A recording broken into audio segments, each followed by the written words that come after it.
Okay, so the next portion of our event, I'm very excited to host Aurora Levins Morales. I'm a total fangirl, I can't contain it, I'm sorry. She's one of my favorite authors of all time. It's a real honor to host you in this space. She's a scholar, an activist, an artist, a curandera historian. Does so much work in the community, specifically around issues of Jews of color, Palestine, and land, specifically as land as a remedy to colonial violence and how gender intersects with processes of colonialism. So I'm going to stop talking about you because I can go on forever, but I want to give you the floor and give you an opportunity to read some poetry and talk about your responses to the film. Thank you. You're very welcome.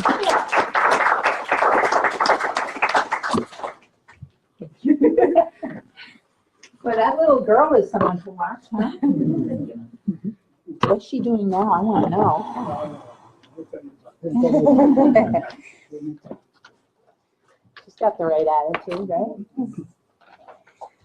Wow. I hadn't seen the film before, and one of the things that really strikes me is how similar settler colonialism is everywhere around the world. The way in which the people in the artist village, the people who are being interviewed about their home, have rewritten the story of the land completely, but cannibalize the culture to decorate their home and deal with their feelings of emptiness and disconnection by, you know, mimicking arches, and then have the nerve to say that the Palestinian village isn't authentic enough. And it reminds me of native struggles here, it reminds me of Puerto Rico, it reminds me of everywhere that I have seen that dynamic happen, a kind of parasitic romanticizing of the culture of the people you're ripping off, whose land you're taking, who, you know, to admire aspects of a culture that you're actively participating in destroying, and actually think you're more authentic than the people whose culture it is. It reminds me of some of the narratives of slaveholders. You know, there's a tone in there of the people in the Arab village don't know how to live right, and if only they would get it together, they could have a quaint village. And you know, there were actually slaveholder narratives that said that had Europeans not enslaved West African people, they would have died of starvation because they didn't know how to farm and feed themselves, and that slavery was actually a good deed. It's amazing the way that the spin that oppression will put on any story to make it justify any atrocity. Right now, my country, Puerto Rico, is being disassembled, and on the heels of a disaster that was not natural, that was climate violence, massive land grabs are happening. 250,000 Puerto Ricans have left since the hurricane in September. And everywhere you see signs of land for sale, land is being just taken. And you know, there are these rich people colonies along the coasts of white people from the US who are building gated communities on the ocean as their retirement homes. And you know, it's similar to the stories of Detroit and of New Orleans and of Houston, of these places where a landscape is being cannibalized and turned into a resort for rich people. It's the process is the same everywhere. It's so, I'm really angry right now. And I want, you know, this is the work I do, is about the telling of stories. It's about rescuing the stories that are being erased. The whole process of planting, what is that, Little Switzerland? They're actually terraforming the landscape to try to erase all evidence of the people, and even the native trees are considered subversive, in order to make it look like someplace in Europe that their families came from. And just remake the entire landscape to support a story that justifies settlement and theft. I remember driving across Wisconsin a few years ago, mile after mile after mile of farms owned by white people in towns with indigenous names. And the names are kept, and there's little Native American logos at the, you know, local ice cream diner places. But, you know, there's this, it's like this open wound in the landscape that people are pretending isn't there. You know, they'll have Indian Days festival, you know, and do the same kind of parasitic recreation of a culture that, you know, they're living on the ruins of. I was looking at that house and thinking that house is made of bones. You know, there are these layers of trauma in the landscape that when they're not acknowledged, I think they bleed through. I think that there's a huge trauma in the landscape, and that those stories, I don't think you can bury those stories. I think they come up. I think they bleed through. I have some poems to read you, but I needed to say that first. Thank you.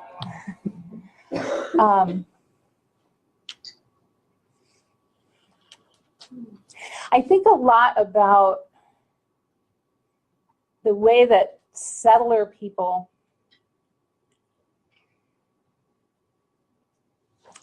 are often people who lost land somewhere else and are trying to fill a wound without mourning that loss and trying to grab it from somebody else. I spent a week at Standing Rock now it's a year and a half ago. And one of the things that struck me was how many well-intentioned white people showed up at Standing Rock and said, oh, I feel like I finally come home. And I had to say over and over and over again, this is not your home. Your ancestors were driven off of European lands in the enclosure of the commons in Europe. Their land was stolen.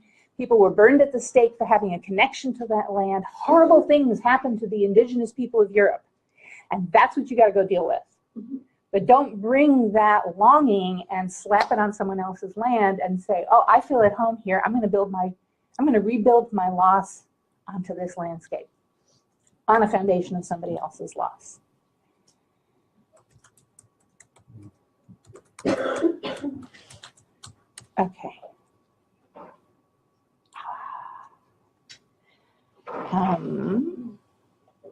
There it is. Okay. So I wrote a little bit of just an introduction to me. I get asked a lot why I care about Palestine. I'm a Puerto Rican Jew. What is my stake? So, you know, I tell this story over and over in 20 million different kinds of poems, but here's a little couple paragraphs. I'm from the mountains of western Puerto Rico, a colonized country whose first people, my ancestors among them, were massacred and enslaved and driven from our land to enrich Spanish invaders. A land and people that has been bled of our resources for the benefit of others for 526 years, where our government, corrupt and useless as it is, has now been replaced by a junta of finance company representatives who oversee the closing of our schools, hospitals, and social services and the privatization of everything else in order to divert our last remaining assets to Wall Street. Can't hear me? No, I'm sorry. No, that's fine.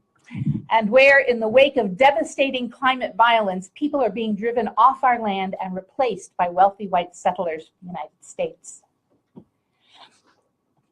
I am a native of an occupied colony being systematically stripped of everything that supports life, and I know exactly what I am looking at in Palestine.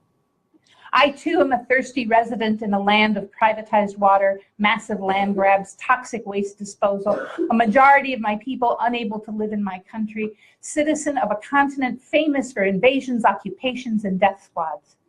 I am familiar with the pornographic distortions of marketing through which oppression is sanitized, with shiny brochures that proclaim Puerto Rico to be paradise and Israel the home and hearth of democracy. I am a Latin American, So when I see soldiers shooting at children and calling them terrorists, I know what that is. I am also the grandchild of Ukrainian Jews. My great-grandfather had to bribe guards at a government checkpoint to go to work in a town forbidden to Jews. Once, when the guard changed, he was beaten and thrown in jail instead. 7 members of my family were killed by Nazis in 1942. The Nazis wanted to remove all Jews from the rich farmlands of the Ukraine and replace us with German Christian farmers. Not for 1 second has that history made me think that while we'll protect Jews from oppression is creating our own violently racist, militarized settler colonial state in Palestine, or that standing up against the many crimes of that state is an attack on the Jewish people. On the contrary, in addition to being the only possible response by people of conscience to an endless war on the Palestinian people, I believe it is also a powerful way to stand up for Jews and for the humanity of all people. Here's a poem I wrote when people ask me, what kind of Jew are you? I get asked that so often. It's called Wings. Cuba y Puerto Rico son de un pájaro las dos alas. Reciben flores y balas en el mismo corazón. Cuba and Puerto Rico are 2 wings of one bird, receiving flowers and bullets into the same heart. Lola Rodriguez de Tio. 2 wings of one bird, said the exiled writer, whose words burned too many holes of truth through the colonial air of an earlier iron-toothed occupation. Nothing divides the suffering of the conquered. 2 wings, she said, of a single bird with one heart between them, taking bullets and roses, soldiers and prison bars and poetry into one pulse of protest. 1 bird, she insisted, as the ship pulled away from San Juan, headed for Havana, 1879. A century later, we are still the wounded wing, fluttering, dragged through the waves, the next empire plucking feathers from living flesh. White egret within the foam, cried the poet, returning after long years in the dry solitude of Spain. Garza, Garza Blanca. Those ruffled reefs are infested now with unexploded bombs. Pastures where white birds still grace the backs of cattle are dusted with the toxic waste of rehearsal for invasion that seeps into the blood of children so that cancer is a required course in the high schools of Vieques, giving a whole new meaning to the term drop out. I was born into an occupied country. I am that wing. What kind of Jew are you, receiving bullets and roses as if in a Palestinian heart? I am the Jewish great-great-granddaughter of Puerto Rican slaveholders. I am the Puerto Rican great-great-granddaughter of Ukrainian socialists. I am the surviving branch of a family tree split at the turn of the last century, holding a photograph of nameless cousins who missed the last train to Siberia and fell into the trenches of summer as Nazi armies rolled across the farmlands of Kherson. I am the educated granddaughter of a Puerto Rican seamstress who never went past the 8th grade, whose fingers bled into the spandex of sweatshop assembly line girdles, a long subway ride from the barrios where she lived, the granddaughter of an electrician wiring battleships in the Brooklyn Navy Yard, of a communist studying law at night and serving deli by day, and of a social worker trying to plug the holes in immigrant lifeboats. I am a daughter of occupation and conquest, of deportation and escape. I am a daughter of people who were outgunned and refused to die. I am a colonial subject with a stone in my hand when I listen to the news. I am a fierce Latina Jew holding out a rose to Palestine. I am the Jewish grandniece of a Puerto Rican World War II soldier cracking up in the bloody Pacific in the service of an army that always sent the brown men in first. I am the Puerto Rican cousin of Jewish evacuees trying to flee eastward, shot in the back by Ukrainian collaborators who lived just down the road. I am the daughter of red pacifists married in the year of Korea, a 2-winged child conceived as the Rosenbergs died, born as Lolita was shackled into her quarter century of punishment for shooting into the air. I was born Jewish in an occupied Caribbean land, speaking Spanish with the accent of escaped slaves and hungry coffee laborers, because my great-grandfather would not fight Japan for the Tsar, because he evaded yet another imperial draft and washed up in New York City, where barrio meets shtetl, girl meets boy, and solidarity was my lullaby. What kind of independentista are you to weep for Israeli soldiers drafted into accepting atrocity as a fact of life, beating out the ritmo of Kadesh for colonialists killed in rightful revolution on the bonga of your Caribe heart? I am the proud cousin of a banned Boricua writer climbing out of his deathbed to raise the flag of Puerto Rico on the 3rd anniversary of the US invasion, just 2 weeks before he died of TB, contracted in the bitter prison cells of Valladolid. I am a distant relative of the first woman of Puerto Rico burned by the Inquisition in the name of Christ for being a secret Jew. I am the descendant of hacendados who worked their own slave children to the bone in tobacco fields ripening over the traces of uprooted plantings of cassave, and of the pale brown daughters of dark women taken into the marriage beds of landholding men, criada servants deemed good enough for younger sons, setting their wide cheeks and mouths into their children's bones. I am the descendant of invaders and invaded, now riding high on history's wheel, now crushed below, of those evicted and their village burned, of those who rode the horses and set the flames. What kind of song is this? Whose side are you on? Two wings, I say, with the exiled poets of my country, to my dispossessed and dispossessing cousins in the land it seems that everyone was promised. Two wings with a single heart between them, intifada and partisaner, refusnik and cimarron, nothing divides the suffering. One bird full of bullets and roses, one bird with its wounded pinions, one heart that if it breaks is broken. I know there are two bloody wings, but it is one bird trying to lift itself into the air, one bird turning in circles on the ground, because two wings, rising and falling together, is the forgotten principle of flight. Two wings, torn by tempestuous weather, one bird struggling into the light.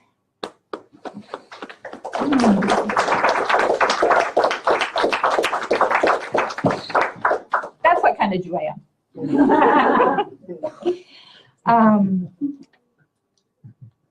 Let's see. Got time for a couple more, right? So I wrote this poem in 2009. I went to Cuba to receive medical care I couldn't receive in this country. I'd had a stroke and my insurance gave me, nothing. And I was able to go to Cuba for treatment, and I'll read you the piece instead of explaining. It's called Gaza Nights. On the first day, the earth shook all the time, a constant trembling underfoot. I was in the forest watching ruby-crowned kinglets in the underbrush, sitting still in the presence of trees that were seedlings when the Ottoman Turks took Palestine. When I came home, the roof of tranquility was gone. On the second day, the journalist on the radio said there were old men sitting in the street weeping. He held the phone out his window so we could hear the whispers of limbs trying to find each other. On the third day, I am trying to write about Gaza, but in my mind's eye is a silver-toned photograph of Wounded Knee, 118 years ago today. I want to write about the dead of the last half hour, of the last 5 minutes, about the mosque, the police station, the children walking home from school, but what fills my inner eye is cannon tearing through buffalo hide to where families lie wrapped in fur, and afterwards silence, torn edges hanging in the bitter winter air.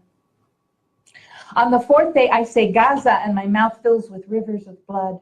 Sand Creek of the Cheyenne, Bear River of the Shoshone, Mystic River of the Pequot, Red Bank of the Sauk and the Fox, and the Coayuco and Loíza and Mayagüez of the Taino. On the fifth day, I think about the concept of retaliation. I remember that when the Sauk returned to the village by the Great River, the white general said it was an invasion and ordered a massacre. To conquerors, every act of resistance is an atrocity. Surviving is provocation enough. Among the occupied, not even babies are civilians. On the 6th day and every day after, I think of tight spaces, the holds of slave ships, cattle cars, canyons, London bomb shelters during the Blitz. I think of the most densely populated place on earth, on fire with the doors locked.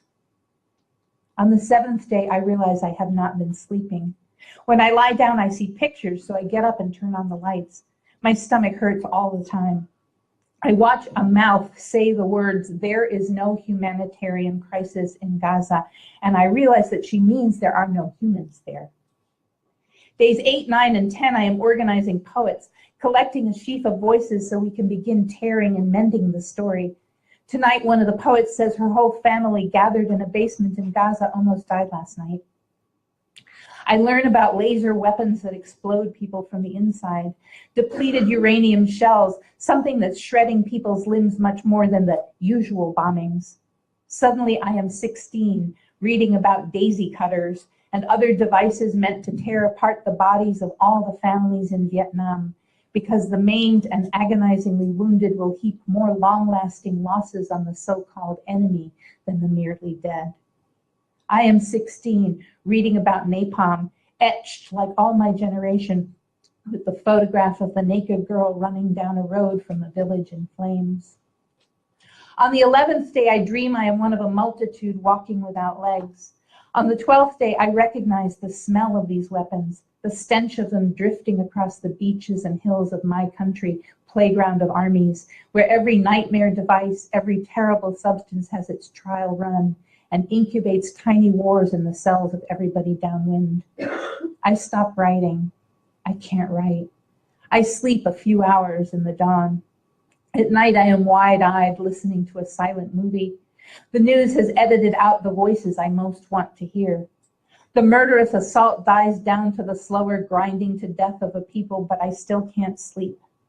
I don't sleep until I arrive in Cuba, a leading exporter of hope. Until the Jewish neurologist holds my hand, says he is also the descendant of Ukrainian migrants, says his son is in Israel, and thank God, he says, not in the army, nowhere near Gaza, not part of it. And I ask him, how was it for him, how he felt, not knowing what he believes, and he says, I had a heart attack. And I look at him and I say, that's when I stopped sleeping. We stand there for a moment holding hands, and in the morning, I begin to write.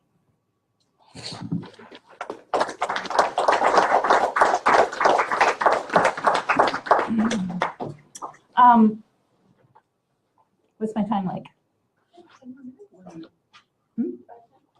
One more?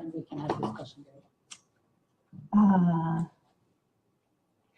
want to read you, I'm going to read you a poem about my country, because this is all connected. I wrote this poem 4 weeks after the Hurricane Maria just hit Puerto Rico, while the landscape around me in Northern California was on fire. I'm not going to read you the whole long introduction about this, but I don't know how much you all saw in the news the way in which aid was withheld from my people and caused at least 1,000 people to die. I didn't have to see it because I did survive the hurricane. I was hospitalized in the hospital Interamericana Caguas and the VA.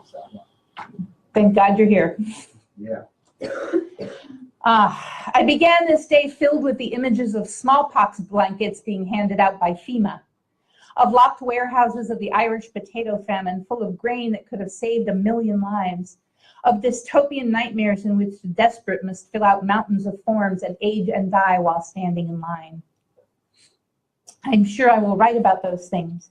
But then I started hearing the voice of New Yorican poet Pedro Pietri, remembered him in his flapping black clothes, leaning into the microphone, ferociously detailing the everyday deadliness of our condition and how we chanted along with him, all died yesterday, today, and will die again tomorrow. Puerto Rican obituary written by Pietri in 1969 is a kind of national anthem of the Puerto Rican diaspora. Its names and refrains as familiar to us as any classic song. And many poets, following the communal musical traditions of our people, have sampled and riffed off it to write our own declarations. There are enough of them to fill a book. This one is mine. Nothing in this poem is made up. People did stand in line all day in the hope of food and water, only to be handed mops and cleaning supplies. People going to emergency centers really are being given a phone number to call in a country without phones. And I am as angry as Beatriz, sparks flying from my hair, my fingers, my tongue. So this isn't a fancy piece of literature. It isn't about the torn beauty of my native land. It doesn't say everything. In fact, it says hardly anything. I didn't polish it into perfection. I hacked it out of the headlines and threw it like a stone. An obituary. Juan, Miguel, Milagros, Olga, Manuel all died yesterday, today, and will die again tomorrow. All died waiting in line for a sip of water, waiting for arroz con algo from benevolent rulers who gave them mops and bottles of floor soap, boxes of hot sauce, mayo, and ketchup, as if to say, we don't recognize you without mops in your hands. We gave you the condiments, now scrub for your bread. All died in a rain of insults and paper towels, and he said they were lazy, shiftless, nasty, that their hunger was a hole in his pocket, that it wasn't a real disaster like the ones real people have, but he could spare them a trophy. All died filling out forms that are the only dry things in their lives, applying in triplicate for a piece of blue plastic to hang over the ruins where they lie parched and sweating, holding each other close, proving their eligibility to receive a snack-sized bag of Cheetos as a first installment on their malnutrition. All died holding pieces of paper with the cruel joke of a phone number in a country without phones. All died waiting for the promises of colonial citizenship to knock on their doors shouting, mira, mira, it was all a bad dream. We brought you real meals, 1 million water trucks, all the packages your familia worked so hard to send you. And then they all died again from waking up empty-handed day after day after day. We interrupt this obituary to inform you that Juan went door to door on the 13th floor, checking on old people stranded by dead elevators. Then he skipped the ATM line, went straight to the bank manager and asked for a refund of the last 119 years. Miguel shared his generator with the neighbors so one of them could charge up the machine that keeps his little girl breathing, and one of them could keep her insulin cold, and one of them could print out her manifesto on the power of people and sunlight before the diesel ran out. Milagros organized a brigade to open a mountain road, collect broken green bananas from broken hillsides, and build an outdoor kitchen to boil them in a trickle of creek water so her hungry neighbors could gather around one pot for a bite of guineo and a feast of each other.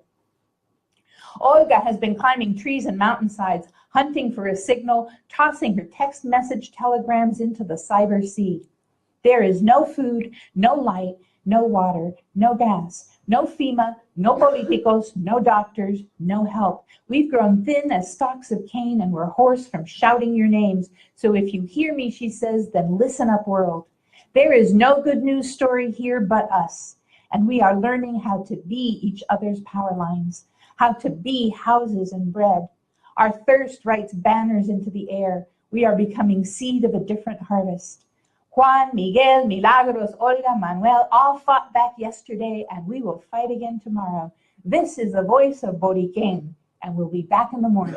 Pass it on.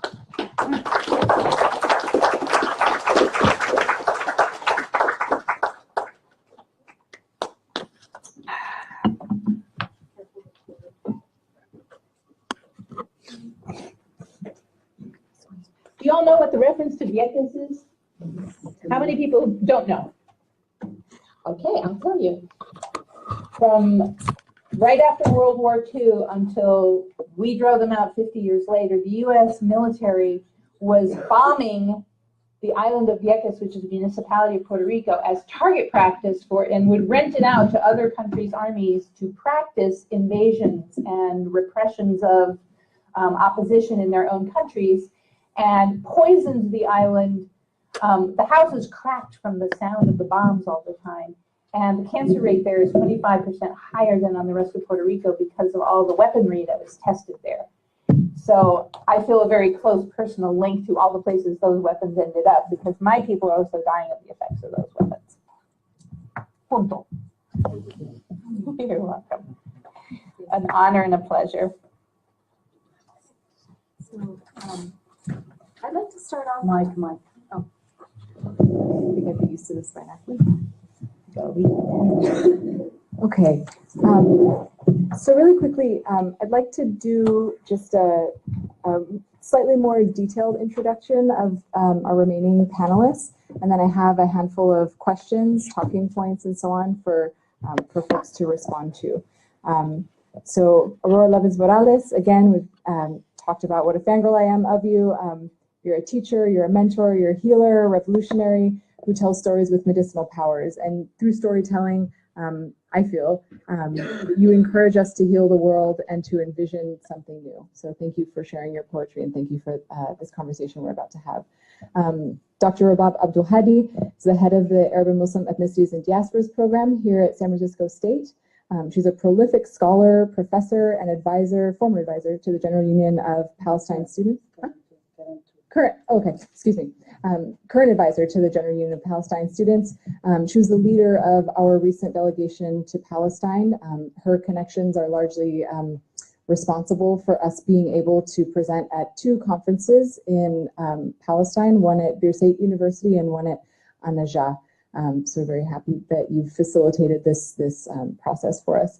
To my right is Jaime Veve. He's a labor organizer from New York City, over 40 years of labor and union organizing. He's been active with the Young Lords Party. He was a draft resistor in the Vietnam War, and again has lots of on-the-ground experience traveling to Palestine as well. So thank you, folks. And I'm Nanea Renteria. I teach race activism and climate justice here at San Francisco State, along with a slew of other classes.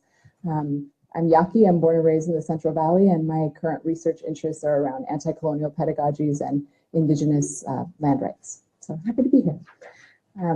Okay, so I have a handful of questions. The first one, maybe we'll just start with Aurora, and then other folks can weigh in if you would like. Some of what your work, I think, accomplishes is what I would call medicinal storytelling. And I'm just curious, as far as your writing process, how do you see medicinal storytelling as a requirement or as a part of creating a better world? And specifically, how does land and displacement factor into your thinking around that? I think that all social justice work begins with the story.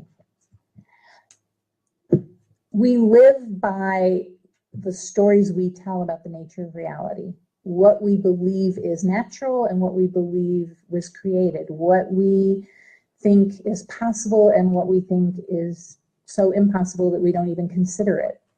The work of organizing is about shifting people's stories about the nature of the world. And so for me, the work of an artist organizer is really central to every kind of political activism.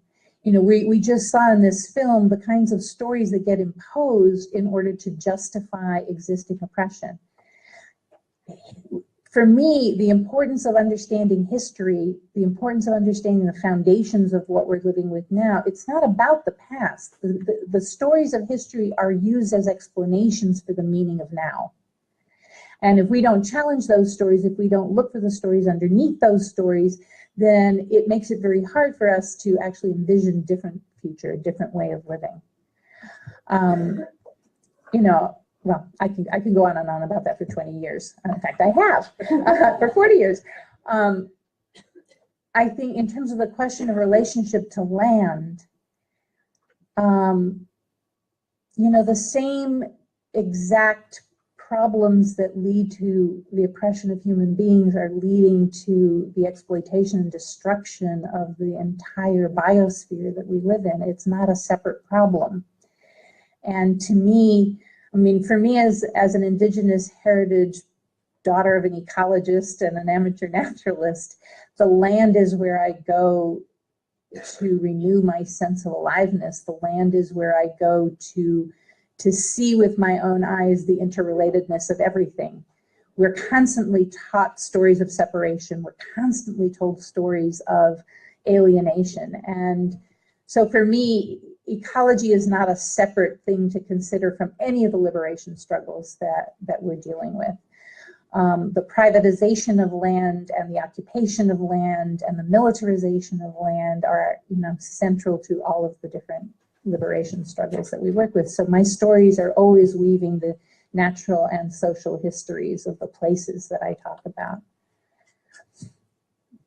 Thank you. As Pete Tomás used to say, he would end everything with punto. My next question is for you, Jaime. I want to acknowledge that there's a lot of different levels of political awareness in the room. And so I was wondering if maybe you can just kind of flesh out, specifically for the students, how do you see for your own activist work the struggle of Palestine as linked with Puerto Rican struggles? What are those links for you, and how does that play out in your scholarship and your activism and your on-the-ground work? Well, it conforms to even the theme of today's event from 1492 to 1948. And the Puerto Rican struggle is one that is reflective of the development of colonialism and the rise of the empire, the rise of U.S. empire. Puerto Rico was a colony of Spain with the so-called Discovery Age. And then, of course, it became a colony in 1898 of the U.S.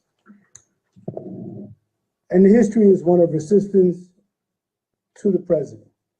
Right now, it's a resistance of survival. There is still almost half of the island without electricity, without running water. As Aurora said, almost 250,000 people have left the island.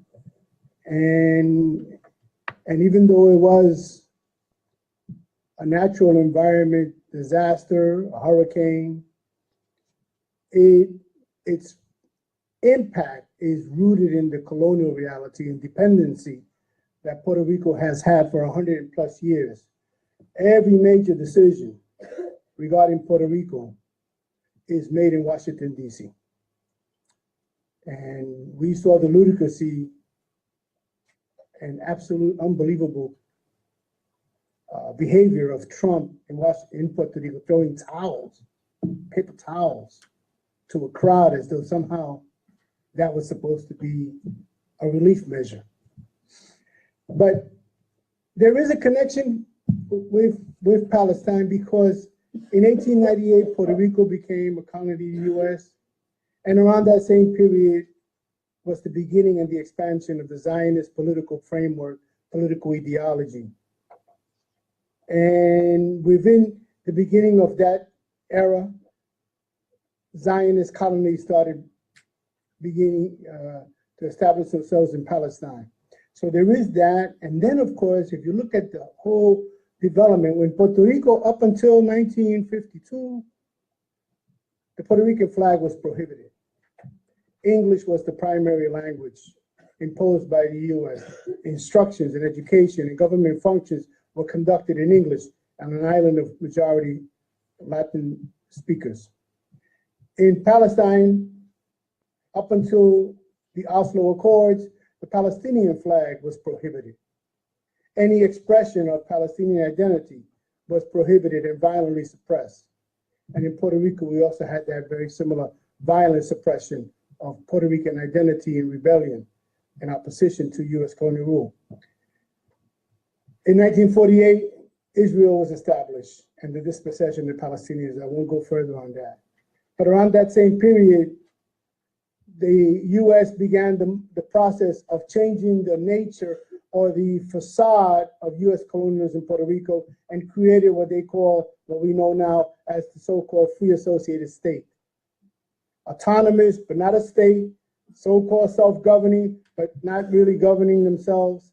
It was called a free associated state. Around that same period, it went to the UN, the U.S. went to the UN and tried to get, and proceeded to get the classification of Puerto Rico changed from a colony to an autonomous relationship to the U.S.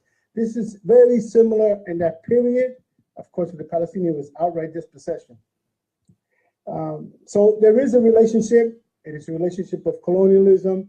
There is, in Puerto Rico, there is a form of settler colonialism, and Aurora referred to it. It's not the outright removal and dispossession, absolute and targeted, but it is happening. The land is being taken over. The Puerto Ricans who are leaving the island today are different than my parents when they left Puerto Rico in the 40s. My parents were poor, working class, basically uneducated. Today, the people who are leaving the island are the doctors, the professors, the teachers, the engineers, the scientists, leaving Puerto Rico. And who is left in Puerto Rico? The most vulnerable, the more oppressed, the poorest, marginal, left at the mercy of a system that doesn't care for them. And in Palestine, we saw that within Palestine, it's the occupation has impacted, especially the workers and the poor people of Palestine. But throughout all of the structures in society, Palestine, you can see the impact, both professionals, educated, teachers, doctors, engineers, farmers, and as you see in this film, whole villages. This is the reality, this is the connection.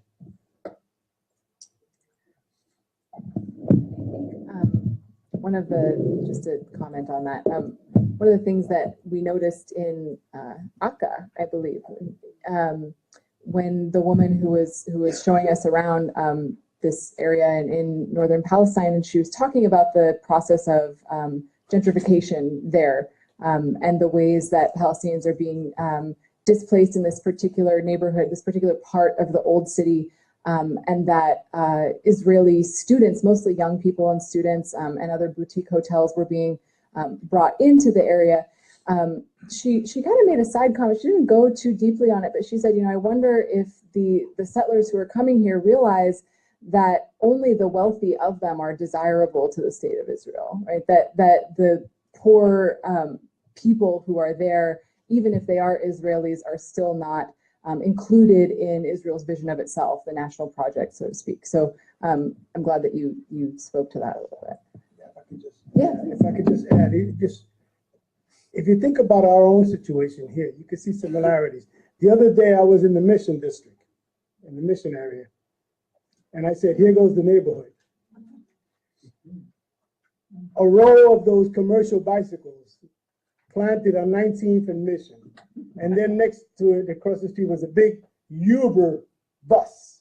And I said, oh, there goes the neighborhood. Because those buses, those bikes and buses are not for us. They're for a specific social stratum, which is coming into our neighborhoods. And it's not that they come into the neighborhood, they come with their values and their interests and their conception of what the neighborhood should be.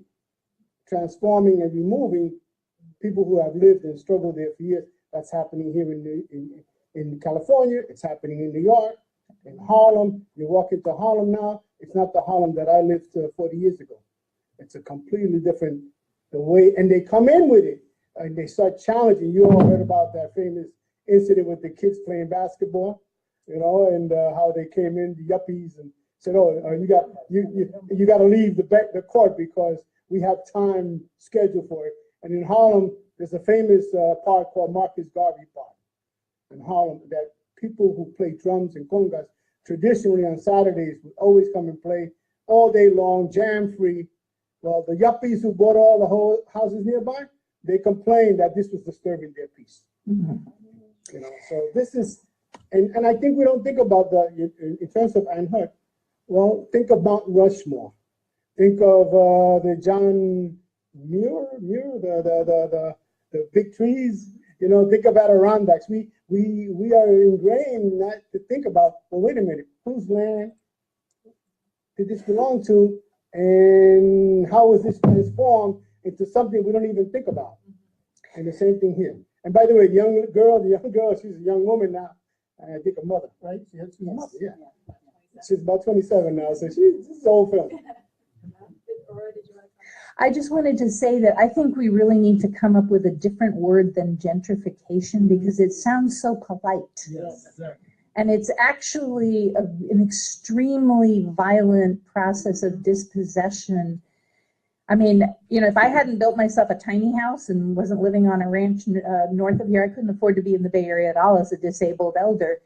And this is lightweight compared to what's happening in a lot of other places. The profound violence. And I was just in Detroit, where the authorities are shutting off water to people who are paying their water bills. It's not, the excuse is you didn't pay your bill, we're going to shut off the water. They're systematically shutting off water in Black neighborhoods that are slated for redevelopment into luxury condos and commercial centers and other kinds of things. It's extremely violent.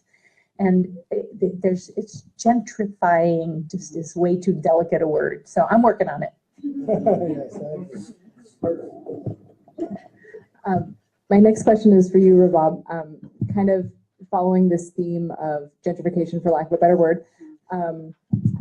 I was hoping you could comment and maybe provide a little bit more context about settler colonialism as it interacts with gentrification in Ein Hod. And specifically around, the artist communities and the architecture of occupation that you talked about so much on our trip. Thank you. First, thank you for everybody for being here and also welcoming some of my students from the 3 classes, the Civil Liberties of Arabs and Muslims in post 9/11 2001, in the Colonialism, Imperialism and Resistance, and in Palestine Ethnic Studies. Perspective, as well as Nanea's classes. We're always very happy to bring people together, and for people who haven't been around, this is the only way we can do it, is actually do open classrooms, public events, to be able to have space for students and community to come together and have these conversations and discussions and really engage in co-learning, co-teaching Palestine, and talking about how do we think about the questions of justice and indivisibility of justice. Today, I just wanted to say that today is also, 2 days ago was the 70th anniversary of the Deir Yassin massacre. Deir Yassin doesn't exist anymore. It is a Palestinian village that was destroyed, out of one of 532 villages that was destroyed in 1948. And Deir Yassin happened April 9th. Israel was founded on May 15th, 1948. Menachem Begin, the former Israeli prime minister, who was leading the Irgun, and along with the Stern Gang, which was one of its members was Itzhak Shamir, who was another prime minister of Israel. Menachem Begin incidentally received the Nobel Prize for Peace for making the agreement, the Camp David agreement with Egypt. And they basically led underground Zionist militias into the village of Deir Yassin and killed, according to the New York Times of April 13th, 1948, 254 Palestinian women, men, and children, slaughtered them in cold blood. Some Palestinians actually put the sources at 120 or 150 people killed, but that's what the New York Times says, 254. And the International Committee of the Red Cross says the same thing. And Menachem Begin, in his book, The Revolt, basically said that if it wasn't for Deir Yassin, Israel would not have been founded. The reason for this, Deir Yassin doesn't exist anymore, on the road from Jerusalem to Tel Aviv. And the Zionists at the same time, it was an Israeli Zionist underground militias, needed to secure the path between Jerusalem and Tel Aviv in order for them, actually they were thinking of building an airport there. And basically they went through all the villages. Deir Yassin becomes a very important and well-known village because the massacre was discovered, and there is gory pictures, descriptions from the Red Cross, including women who were pregnant, whose stomachs were cut. It was really ugly. And the description of it, but he basically said without Deir Yassin, Israel would not have been founded, because what happened afterwards is that Zionist movement spread propaganda that Palestinians are being killed and slaughtered. So a lot of people, basically this was led to people fleeing, and the Zionist narrative says Palestinians up and fled their land. Actually, they were forced to flee. And they basically paraded and spread rumors that this is what's happening to Palestinians. And there's a lot of history into that. A lot of it written by the Palestinians, but then since the emergence of the group called the New Israeli Historians, Israeli scholars who came and looked at the Israeli archive that was declassified of what happened in the 40s and around Israel's foundation, the story of the Palestinians gets validated. As we know from the state of knowledge, that dominated people, colonized people, indigenous people tell their stories again and again and again in oral histories, which is one of the ways that we believe is the way to pass the knowledge from one generation to the other. But they tell the stories, and the stories are not believed because of the status quo in the knowledge production. Because at the end of the day, it is true that victors write history. So the vanquished, or the people who refuse to be vanquished, let's say, not only the vanquished, insist on telling their stories and insist on telling again and again. And then there are always allies who come and I say that we're going to support what's going on with the colonized people. And this is what happened with the new Israeli historians, that they do recognize that what they are telling was only affirming the Palestinian stories, the Palestinian narratives. In the US academy, in the Western academy, in an imperialist academy, of course, the story that's only listened to is so that's, I think it's really important to think about Deir Yassin. But on our trip, one of the people actually we've met, before I talk about Ein Hod, were the parents of Muhammad Abu Khder. People know Muhammad Abu Khder. He was 16 years old kid. On July 2nd, 2014, he was kidnapped from in front of his house in the wee hours of the morning. He was hanging out with his friends going to pray in the mosque across the street, and was kidnapped by 3 Israelis, 1 adult and 2 minors, taken to a forest, forced to drink kerosene and set on fire and burned alive. And we can talk about more. We're going to be having many more discussions like this to share. We've just gotten back last Monday, so we haven't had a chance. But in the story, actually, when their parents were telling us, Hussein Abu Khder, his father, he said, they took him to the forest that used to be Deir Yassin. It is actually, the forest is built on the land of Deir Yassin. That's where Muhammad Abu Khder was killed. And it stayed ingrained in my mind that as we think today, as we mark the occasion of the Deir Yassin massacre, I think this is really important to think about that, because the whole narrative in Ein Hod and the whole narrative about Israel and the whole narrative about Zionism is that Zionism came to make the desert bloom. Zionism came to modernize and develop the land. There is the civilizational discourse that continues being mentioned, and this is where the whole question of the gentrification comes in, that they actually developed, there was nothing there, it was a desert. Okay, of course, mind you that the Zionist movement uses a lot of the Torah to justify why it is building the Zionist project in Palestine. Yet in the Torah, it talks about figs and olives and grapes, and if there was a desert, why would these things have been there, existed in the first place? For 4,000 years ago. I mean, people don't even think about the illogical connection right there. But there is this civilization discourse that we've seen a lot in the film about Ein Hod. And I know this film is, for me, is very violent. It's very, the epistemic violence that we experience as we see the film, and the violence that the people in Ein Hod experience. And we've met with Muhammad Abu Khder. And this time, actually, in the delegation, we did it differently. Usually we go to Ein Hod, E-I-N-H-O-D, the Israeli takeover city, the town, and we look at it, and then we go visit. Last time we went visited the Palestinians, and actually we were hosted by a Palestinian grandfather who stood in front of the cemetery that has been used as a dumping ground for the Israeli settler, the new artist colony. And he was telling us the story, and his child and his child's child were standing there like taking it in, learning what was going on. But this time we went and met with Muhammad Abu Khder, who was in the film. And we asked him, where is the girl? And he says she's there. They actually have a restaurant that's authentic Palestinian restaurant that actually makes real hummus, not the hummus that the guy is inviting people to go eat in the restaurant that used to be the mosque. Okay. One of the things that you see in Ein Hod, and she mentioned it in passing, she talks about they used to have olive. And Muhammad Abu Khder speaks in the film about how you know the age of the olive tree from the trunk of it, because that's how you know it's been there for thousands of years. You pull the olive trees. And in the town of Ein Hod, the artist colony, there is a museum, and in it they actually have an olive press that belong to the Palestinians. They're exhibiting it, and you wouldn't know if you didn't know the history of it, because the whole thing is made up as this bohemian artistic place and so on. And one of the things that I keep thinking about, because a lot of people in Ein Hod Many of them live in Jenin refugee camp.